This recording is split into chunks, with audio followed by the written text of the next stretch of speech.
Konkani mountaineer channel को subscribe कीजिए, like कीजिए, शेयर कीजिए और बेल आइकन को प्रेस कीजिए। Thank you. इकबाल मुक़द्दम साहब की किताब अक्ल पीठ का इंतज़ाम होने जा रहा है। आप कोकन की बहुत मशहूर हस्तियों में से हैं। आपने बहुत सी किताबें तहक़ीक़ात की है, रिसर्च की है और बहुत कुछ आपने बोला है। हम चाहते हैं कि आप इकबाल साहब के बारे में दो बातें कहें।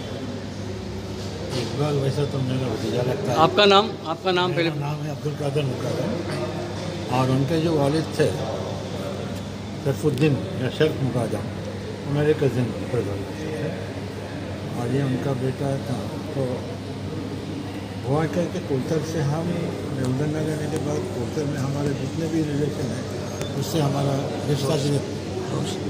रिश्ता इतना करीब का रहा नहीं। कभी कभी ऐसे कई प्रोग्राम में मिले तो मिले, लेकिन इकबाल की मेरी पहचान होने के बाद में हम ज़्यादा कांटेक्ट में थे। तो उनके वालिद भी लिखते थे, वो भी ये थे। उन्होंने एक किताब भी लिखी थी अंग्रेज़ी में, ड्रॉप ऑफ रेन। तो मेरा ऐसा ख्याल नहीं कि अपने वालिद के पास से इन्होंने ये धरोहर मिल गया है। इसके पहले भी उनकी एक किताब आई जो मेरे पास आई थी, उसके ऊपर भी मैंने लिखा था। तो हुसैन दलवाई साहब ने मेरे को दिए थे, मैंने पढ़ के उसके ऊपर मेरे कमेंट्स मांगे थे तो मैंने दिया था। अब ये दूसरी आई है, और भी कुछ किताबें आया हुई है लेकिन मेरे पढ़ने में नहीं आया है। तो एक उम्मीद रखते हैं कि ये एक प्रोमिजिंग ये है, लेखक है, राइटर है। आगे चल के कुछ ना कुछ हम उसके एक्सपेक्टेशन रखते हैं। जी जी। आज किताब आज जो शाया आज हो रही है, जिसका इनॉग्रेशन हो रहा है, उस ताल्लुक से आप कुछ बोलना चाहेंगे? हाँ, हम तो शाया होगा तो उस वक्त तो बोलेंगे ही, वो ऑटोमेटिकली रिकॉर्ड होगा। क्या डॉक्टर अब्दुल कयूम मुक़द्दम है। मैं इकबाल भाई का छोटा फुफुज़ाद भाई हूँ, और हमने इकबाल दादा को बचपन से देखे हैं। उनको लिखने का, गाने का बहुत शौक़ था, और पहले काफ़ी सालों से लिखते आ रहे हैं और काफ़ी अच्छी किताबें लिखी हैं, हमने भी पढ़ी हैं और काफ़ी कुछ सीखा है उनसे। उन्होंने जीवन के जो अनुभव हैं उनको किस तरह खूबसूरती से लफ्ज़ों में बयान किया उनकी किताबों में। ये आप देख सकते हैं, अगर आपको मौका मिले पढ़ने का और वो उसका एहसास करने का, तो आप ज़रूर पढ़िए, क्योंकि काफ़ी कुछ सीखने मिलता है। जिस तरह से उन्होंने अपनी सारी जो उनकी नॉलेज है, उनका जो भी एक्सपीरियंस है और एजुकेशन जो उन्होंने लिया है, किस तरह से उन्होंने एक सिंपल सीधी सी भाषा में उसको वर्णन किया। उसका कोई भी भाषा हो, हिंदी हो, मराठी हो, बहुत ही खूबसूरती से और इस तरह से समझाया है कि लोगों को आसानी से समझ सकें लोग, और उसको समझ के याद कर सकें और उससे काफ़ी कुछ सीख सकें। मुझे बहुत खुशी है कि मैं आज इस फंक्शन में आया हूँ। हमको बहुत उम्मीद है कि ये जो किताब है उनकी, ये भी उनकी पहले की किताबों की तरह बहुत ही इंटरेस्टिंग होगी और काफ़ी कुछ सीखने मिलेगा। और मैं दुआ करता हूँ और इकबाल दादा को बहुत सारी शुभकामनाएं देता हूँ कि उनकी हर एक बुक आज से जो भी लिखे वो इसी तरह से कामयाब रहे। अस्सलाम वालेकुम।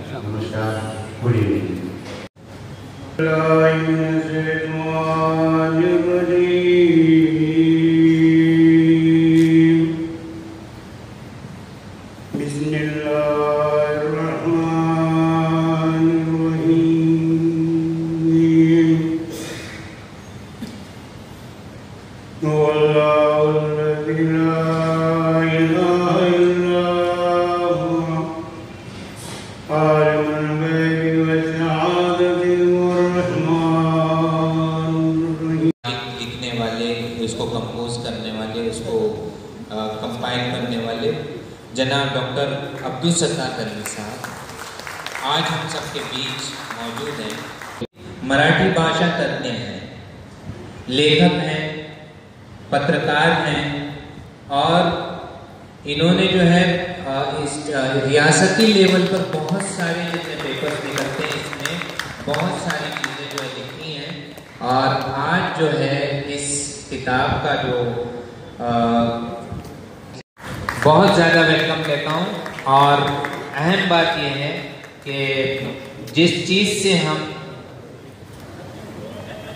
मौजूद है, इनका काम गरीबों के तक आया है, और ये अपना एक ऐसा अदारा चलाते हैं खेड़ में जिस अदारे में इनके अंजुमन के ये स्टूडेंट रहे हैं, और मुझे लगता है कि आज इनको बहुत खुशी हो रही होगी इस स्टेज पे आते हुए। ये हस्ती सिर्फ ये एक किताब की हद तक नहीं है, मराठी के बड़े नामवर, बहुत ही ज्येष्ठ राइटर, बड़े बड़े राइटरों की किताब जो है उसको प्रकाशित करके लोग, बहुत बहुत शुक्रिया सर। मैं समझता हूँ कि बहुत बड़ी ताली होनी चाहिए। 21 किताबें तो 21 बार ताली करनी चाहिए। खैर, ये 21 किताबें इन्होंने मराठी में लिखी हैं, और इन किताबों में 5 किताबें जो है मराठी कथा संग्रह है, मराठी के अफसानों का मजमुआ है, मराठी कथा संग्रह। आज उसी में से ये एक अकल्पित इस किताब का जो है इनॉग्रेशन होने जा रहा है। इनकी जो किताबें हैं उसमें सावज है, दगा है, हुसैन ची आई है, एक अपूर्ण रत्ना है, और ये पांचवी किताब जो है इनकी आ रही है मराठी कथा संग्रह की, और ये अकल्पित है। इनको जो है बहुत सारे पुरस्कार मिल चुके हैं। कैंपस साहित्य पुरस्कार इनको मिला है, और कुसुम ताई अभियंकर और कथा पुरस्कार ये भी इनको जो है इससे भी जो सम्मानित किया गया है। इसी तरह मराठी नाटककार सन नौरे सन 2000 में जो है रत्नागिरी में जो वाचनालय है वहां भी इनको जो है उनके हाथ से जो है पुरस्कार दिया गया है। इसी तरह से शरद चंद्र मुक्ति बोध साहित्य पुरस्कार 1998 में पुणे में जो है इनको दिया गया है, और मुंशी प्रेमचंद नेशनल अवार्ड, ये एक बड़ा अवार्ड होता है जो इनको जो है मिला हुआ है, और डॉक्टर बाबा साहेब अम्बेडकर सभागृह नागपुर में 2009 में इस अवार्ड से ये सम्मानित हुए हैं। कैफी आजमी साहित्य पुरस्कार पुणे में जो है ये इनको मिला हुआ है, और ये जो है 2005 में इनको जो है कैफी आजमी अवार्ड मिला है। कवि सम्मेलन जो होता है ये मराठी लिटरेचर में कवि सम्मेलन बहुत अहम माना जाता है, और उस सम्मेलन में अगर जो है किसी को अध्यक्ष बनाया जाए तो ये समझिए कि ये बहुत बड़ा एहसास है। तो 2017 में ये एजाज भी जो है जनाब इकबाल शर्फ मुकद्दम ने हासिल किया है, तो बहुत ही जबरदस्त एजाज इनको मिल चुका है।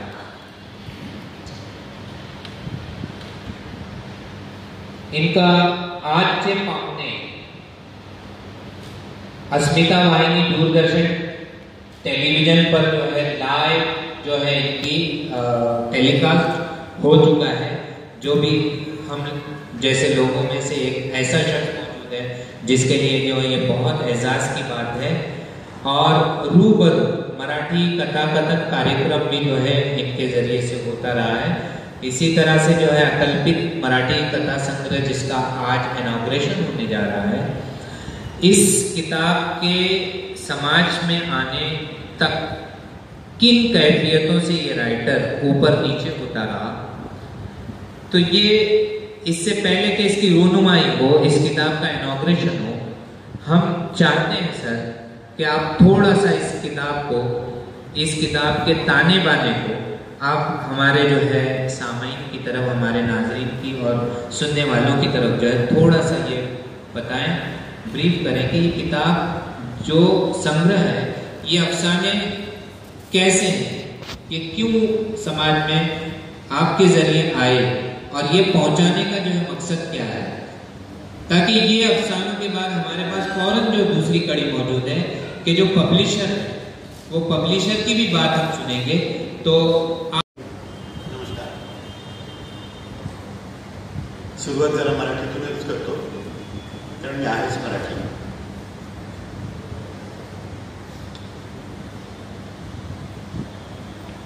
आमचे मित्र तर बोलू शकत नाही, पण आम्ही त्यांना मामूजान म्हणून म्हणतो, जमालुद्दीन जमाल यांच्याशी माझा संपर्क आला आणि त्यांनी सांगितले की कोकण उर्दू फोरमच्या वतीने तुझं पुस्तक जर आपण इकडे प्रकाशित केलं तर कसं होईल. तर मी त्यांना सांगितलं 2 व्यक्ती आपल्याला व्यासपीठावर नक्की पाहिजे. आणि त्यांना आश्चर्य वाटलं की दोन्ही तरुण माणसं माझी मित्र म्हणजे अब्दुल कादर मुकद्दम सर आणि एम सत्तार दर्वी सर. ही 2 माणसं म्हणजे तुम्हाला आश्चर्य वाटेल की ते थकलेले लोक आहेत. मग इथे कोणी बसायचं असतं, पण ॲक्च्युअलमध्ये हेच बसले पाहिजे तिथे आणि यानेच आपल्याला ज्ञान द्यावं लागेल. मी कितीही पुस्तकं लिहिली तरी याचं मोठेपणा मला तर स्पर्शही करता येणार नाही. आणि मला खरोखरच मनापासून वाटलं.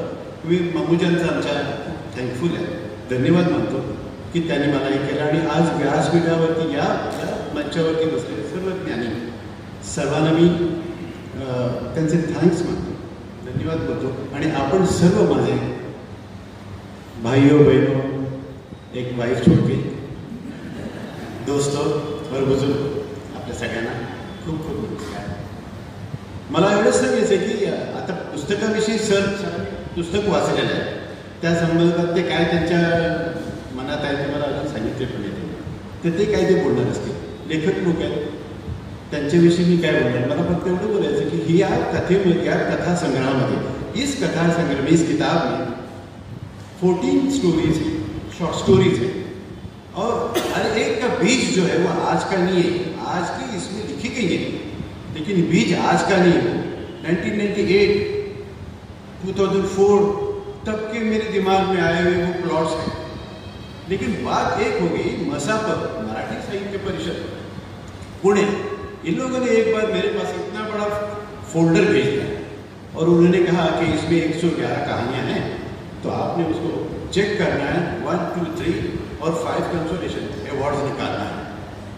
मैंने कहा कि ये कैसे पॉसिबल है. मेरी वाइफ भी गर्म हो गई, बोले तुम बीपी की गोली खाते रहो और काम करते रहो. तो 1 महीना मैंने पूरा काम किया, रात के 2 बजे, 1 महीना.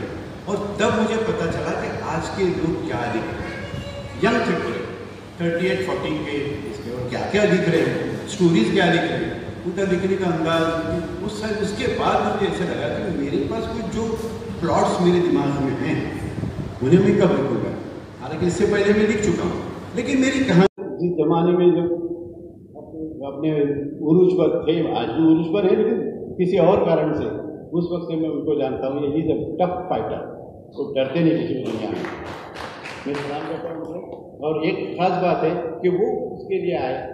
बहुत सारे दोस्त हैं मेरे, कुछ अहबाब हैं, कुछ भाई हैं मेरे, सभी मेरे यहाँ पे आए हुए हैं. मैं किसी एक का नाम नहीं लूँगा, बुरा मत मानना, लेकिन मैं दिल से शुक्रिया करता हूँ आप सबों का कि आप किताब के लिए आए, मोबाइल के लिए आए मुझे पता नहीं, लेकिन मेरी पोती जो है, जो नुमाया, उसने मुझे वो ये सारी 14 किताबें लिखने को किया है. और नुमाया के बारे में मैंने किताब में लिखा है. उसे पता है सर, ताज्जुब होगा, मैं नमाज को जा रहा था तो मुझे उसने पूछा कि तू थके जाता बाबा. मैं बोला मैं अल्लाह अल्लाह कर जाता है. तो उन्होंने कहा कि अल्लाह मस्जिद में मिलता है. बोला हाँ. तो वो नहीं, आप गूगल पे दबाओ ALLAH, अल्लाह मिल जाए. आज की पीढ़ी देखो क्या कहती है कि आप गूगल पे जाओगे तो अल्लाह मिल जाएगा. अच्छा है, उनको मिल जाए. मैं आप सबों का दिली शुक्रिया अदा करता हूँ. कोई गलत बात हुई मेरे मुँह से मुझे माफ़ कर देना. और ये जितने भी बड़े लोग बैठे हैं, इनके सामने वाकई में मैं बहुत छोटा हूँ. इन्होंने बहुत बड़ा काम किया है, अकल्पित किताब आपके सामने लाए हैं. एक बात डिम्पल पब्लिकेशंस की है, आप वो किताब पढ़िए, एक भी किताब में कहीं पे भी टाइपो एरर नहीं है, एक जगह पे भी नहीं है. मैं पूरी रात भर बैठ के वो किताब पढ़ा हूँ. हालांकि लिखने के लिए मुझे 6 महीने लगे और एक रात में मैं पढ़ लिया. मैं इसलिए अशोक साहब का मैं बहुत बहुत शुक्रिया अदा करता हूँ. उन्होंने बहुत बड़ा काम किया और ये ऐसा बहुत करते हैं. इनका बेटा भी बहुत नेक है, तो उसका भी मैं शुक्रिया अदा करता हूँ. मैं खुद गया था और किताबें उठा के लेके आया. उसने कहा कि तुमने लाने की ज़रूरत नहीं थी, अंजुमन में हम छोड़ आते थे. मैंने कहा नहीं, ये काम मेरा था, ये कूली ये हमारी मुझे ही करनी थी, तो मैंने कर ली. सभी लोग यहाँ पे आए. डॉक्टर कयूम आए मेरे बोलने पर, लियाकत साहब आए. मैं उन दोनों का भी शुक्रिया अदा करता हूँ और मैं अपने अल्फाज यहाँ पर रोक लेता हूँ. मी मराठीतच बोलणार आहे, कारण हिंदीचा एवढा सराव मला नसल्यामुळे मी मराठीतच हे करणार आहे. सन्माननीय व्यासपीठ आणि आदरणीय सगळे हिंदू आणि भगिनी, आज मला विशेष की आज मराठीतलं संवत्सर गुढीपाडवा आहे आणि त्या गुढीपाडव्याच्या दिवशी आज या आजीवन तरी मी लायब्ररीमध्ये ह्या पुस्तकाचं इनॉग्रेशन होतं आहे. हे म्हणजे सर्व धर्म समभावाचं एक चांगलं प्रतीक मला आज मी सुरुवात करतो आहे. आणि निवडणुकीच्या काळामध्ये एवढं चांगलं असं प्रतीक एक पुस्तकाचं साहित्य हे माणसाला जोडतं, साहित्य माणसाला तोडत नाही. हे आपण हाच आता प्रचार आणि प्रसार घेऊन पुढे जाऊया, कारण 1 महिना आपल्याला अनेक ऐकायचं आहे, अनेक कानांना सवय करून घ्यायचं आहे. पण आजची सुरुवात चांगली. ह्या लायब्ररीमध्ये मी माझे मित्र अरुण टिकलेकरांबरोबर एकदा आलो होतो. ते नुकतेच हे झाले, आपल्यात नाही आहे. पण आज मला फार आनंद झाला की या वाचनालयामध्ये डिंपल पब्लिकेशनच्या पुस्तकाचं प्रकाशन होतं आहे आणि आमचे मुकादम सर मला गेली 5-6 वर्ष मागे आहेत की डिंपलतर्फे पुस्तक यावं. पण माझ्याकडे मित्र इतकं काम आहे, कारण आता गेली 45 वर्ष मी या पुस्तक प्रकाशनामध्ये आहे. 750हून अधिक पुस्तकं मी प्रकाशित केले. आमचं महेश केळुसकरांची वगैरे, पण मी म्हणजे मधु मंगेश कर्णिकांपासून दुर्गाबाई भागवत, भाऊ पाध्ये, अरुण टिकेकर, माधव गडकरी आणि सगळे प्रिया तेंडुलकरची तर सगळी पुस्तकं, विजय तेंडुलकरांची मी केले. अनेक म्हणजे ती नावं घ्यायची, बाळासाहेब ठाकरेपासून तर श्रीकांत ठाकरे सगळे. म्हणजे मला कुठलेही राजकीय, अंतुले साहेब पण माझ्या पुस्तकाच्या समारंभाला आले होते. आम्हाला कुठलाही हे नाही, साहित्यच ही आमची भाषा, साहित्यच हा आमचा धर्म आहे. आणि मला फार आनंद होतोय की या व्यासपीठाच्या अस्तीच्या हस्ते आज नवीन वर्षाच्या शुभमुहूर्तावर माझ्या अकल्पित या पुस्तकाचं प्रकाशन होतं आहे. मी अधिक काही बोलत नाही, कारण आपल्याला ऐकायचं आहे आणि त्यांना मला देखील ऐकायचं आहे. तर मी तुम्हाला सर्वांचं खूप खूप स्वागत करतो आणि मुकादम सरांनाही पण सांगतो की तुम्ही असं लिहित राहा. प्रकाशित करण्याचं पाहू आपण करतच राहू, कारण आमच्याकडे एकदा आलं की त्या यादीमध्ये तुम्ही आता नीट बसलेलंच आहात. तुम्हाला खूप खूप शुभेच्छा. आणि सर्वांना मी गुढीपाडव्याच्या खूप खूप शुभेच्छा देतो. इथेच थांबतो.